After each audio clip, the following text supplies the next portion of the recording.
Volume podcast. Hi, my name is Dorothea Baur. I'm an independent ethics expert with a special focus on tech and finance, and I am based in Zurich, Switzerland. Hi, Dorothea. Thank you so much for being here. Welcome.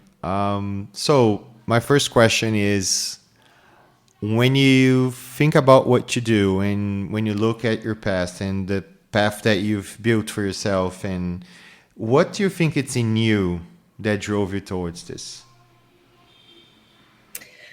Well, I think I have been born with an innate, or some people would say an exaggerated sense of justice that made this my profession because I became interested in ethical questions at a very early age. When I was about 8 years old, I found out that the boys at school had to go to school 2 hours less per week than the girls because girls had to go and take handicraft classes. We had to learn how to knit and to sew.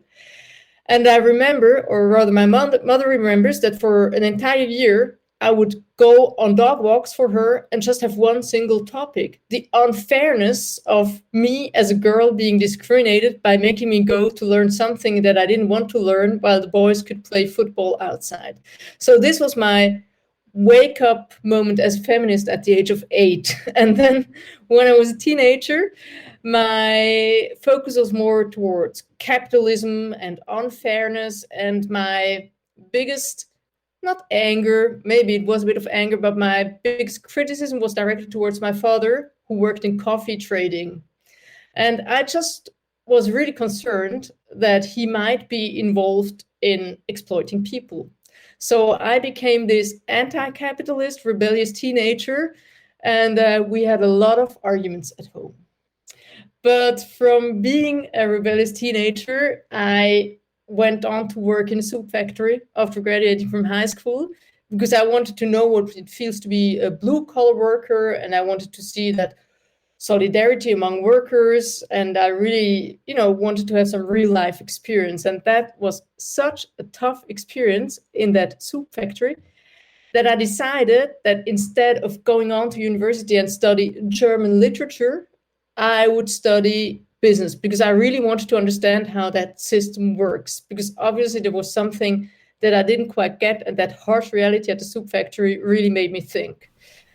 So I got a bachelor's degree in business administration, and I was so bored. I was so uninspired. Marketing, accounting, human resources. There was no critical reflection. It was mid-90s. It was like after the Cold War had ended. It was just like that, the end of history. It's all free market and democracy, and there are no questions open.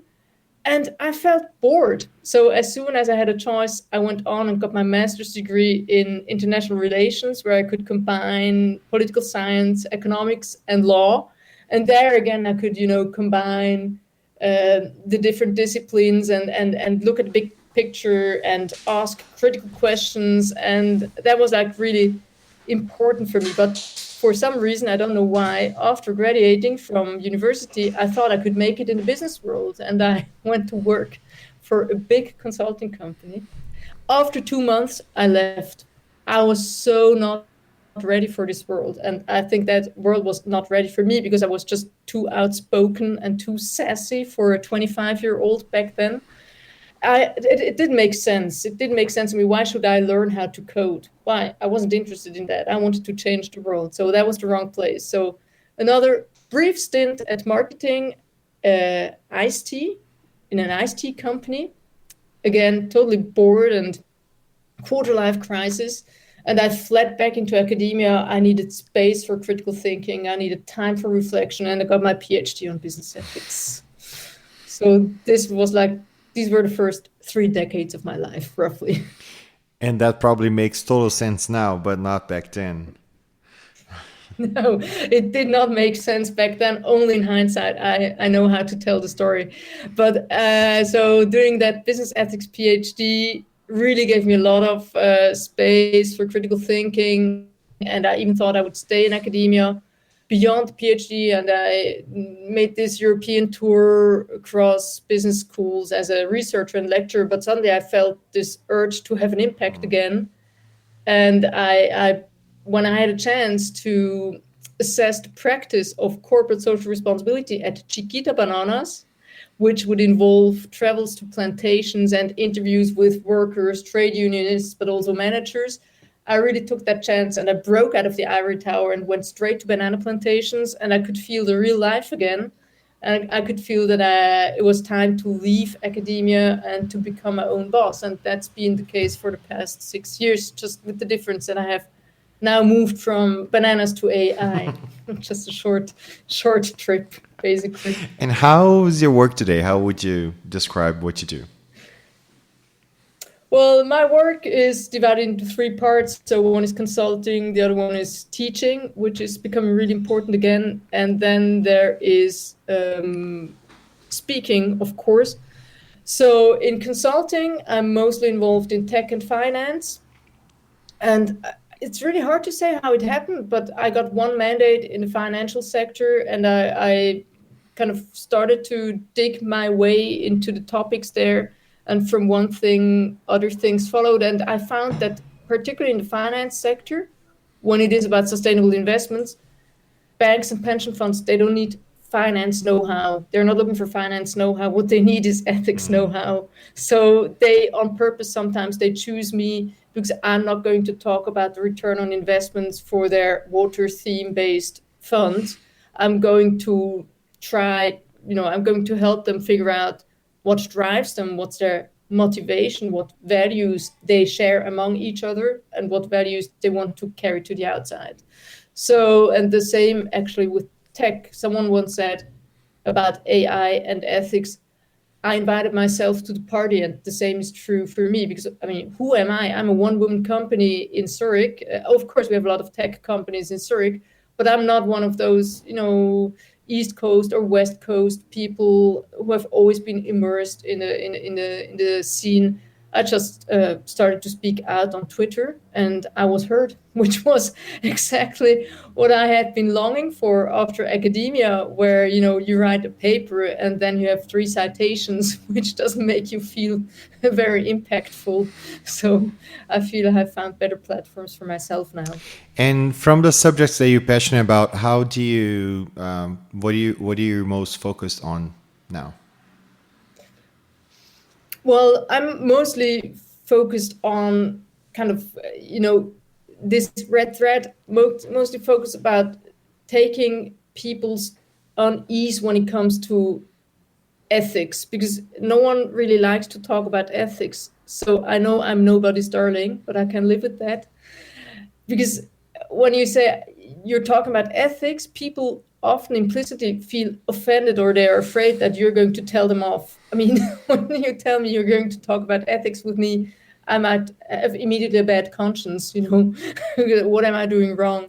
So I really want to show that talking about ethics can be fun, and that I'm not there to tell them like thumbs up or thumb down, this is right or this is wrong. I'm trying to help them see how many ethical choices they make anyway in their life, and to kind of use the ethical, it sounds stupid, but the ethical energy, which sounds spiritual, and I'm totally not spiritual, but the implicit ethical drive that they have in themselves to make it work for a better world. But whether their core concern is equality or or fairness or accountability, that's not up to me to tell them. They need to be willing to open up about their, convictions, and then we can see what to make of it, so that it has a wider benefit, basically.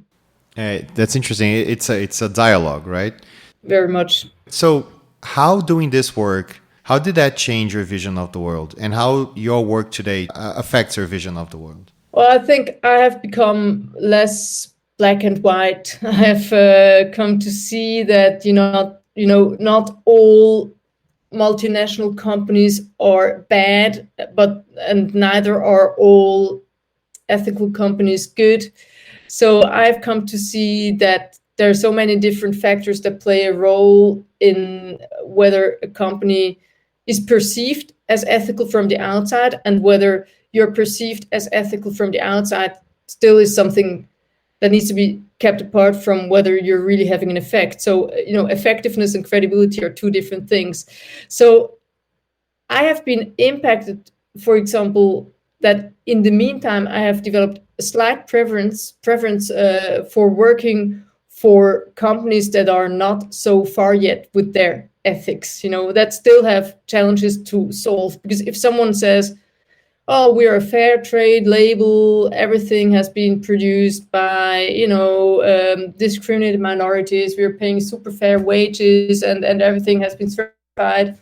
What's my job there? I'm not there to stroke their heads and tell them like, hey, you're the best ones. They know that they're good. So I'd rather work for a company that says, hey, we're having internal differences.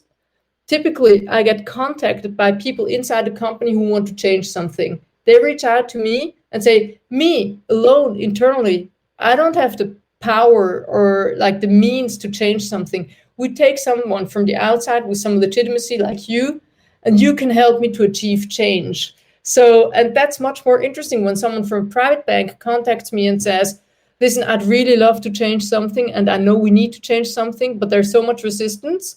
Can you please come and help us? Because I have nothing to lose. As I said, I don't need to be everyone's darling. I mean, I don't like being nobody's darling, of course. It's not nice.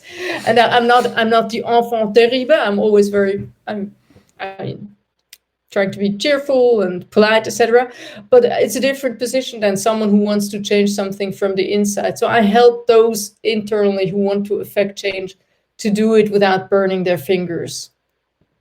Well, I do hope, for example, ideally, if I get a pension fund to not invest into coal anymore, I really hope that, this will have, not you immediately, but if it was universalizable, because universalizability is a criterion for ethical thinking. What if everyone did this and that? So what if the actions that I undertake for my clients became the actions of everyone? What would the world look like? So if you think in that way, you can see how it ideally can have an impact on everyone. But of course, I think that the most direct impact I'm having is through teaching, because I'm teaching in continuing education where people, intrinsically motivated adults go to class on Saturdays, and they take degrees in AI management or in disruptive technologies. And I'm responsible for teaching on AI ethics there. And they're usually working full-time in companies. So there are these people who will, like 48 hours after listening to me on Monday, they will go back to work, and they have heard a lot about AI and ethics. They will be most directly inspired, I think, because what I'm doing on strategy level, C level with banks and pension funds and insurances, of course, ideally, it will trickle down and have an effect on employees and customers, etc. But it's much longer way than through teaching or through also speaking. As we say, if this podcast gets listened by anyone, maybe it has an impact. So this is the more immediate effect that I see from my work. And what would you suggest for someone that would like to start, that have this, as you mentioned, this desire to change or to be a change maker, and around ethics? How should they start? Where should they go? Or what would you say? Well, I think the important thing is to never stop asking questions. And, some people find you a pain in the neck when you ask questions, but some people will be happy to answer. And if you need to remain open-minded, even if you feel like you have found that one ideology that explains the world to you, whatever. Be brave and expose yourself to opposing voices, and keep asking those questions and overcome prejudice. So, because this will bring much more dynamic in your life than the feeling that you have defined your worldview once at the age of 25, and then you're stuck there. So, remain open-minded. Don't exclude other opinions a priori because they come from the wrong angle, and play by moving between different scenes, between corporate scenes, NGO scenes, academia. Try to explore different sectors and different, of course, cultures, etc. And because if you do that, you will never be bored. And for me, maybe that's been one of the key drivers. As I said, I was so uninspired when I studied business in the 90s. I never again wanted to be bored at work. So I think I have succeeded in that. And how do you see your work and the subjects that you are passionate about, and also your life in 10 years' time? Well, I hope my life, I will still have the same degree of freedom that I have now. And I'm also willing to pay a price for that freedom, because being your own boss, it doesn't give you so much security. But I hope I will be able to keep up that freedom, or conserve that freedom, but also be able to work even more on AI and ethics, especially the tech sector. I hope that Switzerland will also wake up slowly. We're always a bit behind.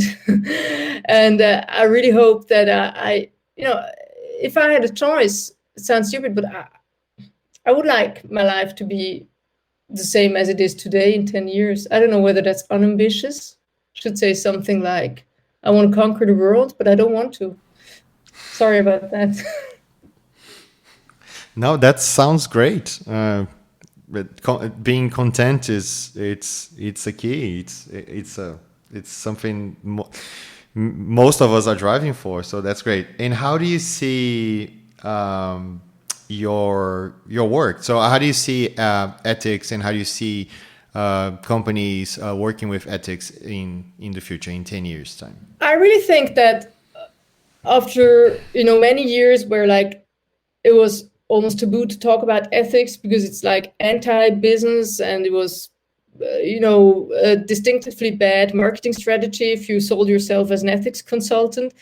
I think we have so many ethical challenges now in sustainability, in technology, etc., and also in society, that ethics is the common denominator of many challenges that we face. And I think that what we are seeing now, for example, with sustainability, that's being more and more formalized and institutionalized, and has become an integrated part of many businesses, the same will also apply to AI and ethics. I think there will be similar developments. At first, companies treated with a defensive stance, saying oh no, we don't want to talk about ethics, we're a tech company.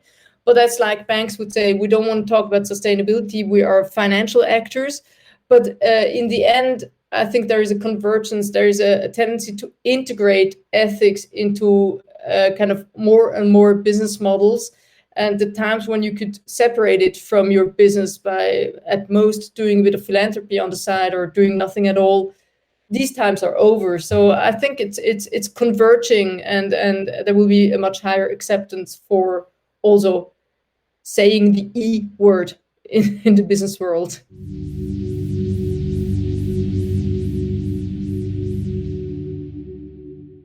So Dorothea, thank you so much. It was a pleasure. Okay, well, thanks. No. Okay.